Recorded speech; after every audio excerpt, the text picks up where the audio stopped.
Hi there. I've painted a few dogs before, and here's a few of them. Quite a lot of them have sold, but here's a few that I've kept. Some of the videos of these are available on my YouTube channel. According to a study by Dogs Trust, in 2025 the UK has approximately 13 million dogs, so it's kind of inevitable that as an artist you'll get asked to paint one every now and then. And I was asked to paint this lovely Whippet known as Pip, and I went and took some photographs of Pip. Pip didn't want to be photographed particularly. He wasn't unwilling, but he was kind of spooked and a bit nervous, and it took a while. The weather wasn't great, the light wasn't great, so I just blitzed it really and took about 60 to 80 photographs. So when you're photographing something to paint, you're creating reference shots, it's a good idea to try and do as much of the work as you can. Get interesting light, get an interesting pose, and I always look for as noble a pose as I can. I just think it helps the portrait along.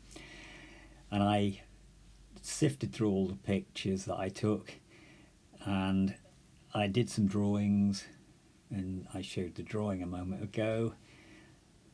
Then I redrew it onto the watercolour paper, and I usually start these paintings with a kind of monochrome, often in cobalt blue.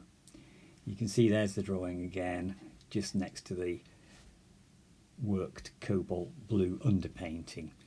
So this underpainting is basically a tonal map using the extents of cobalt blue's tonal range.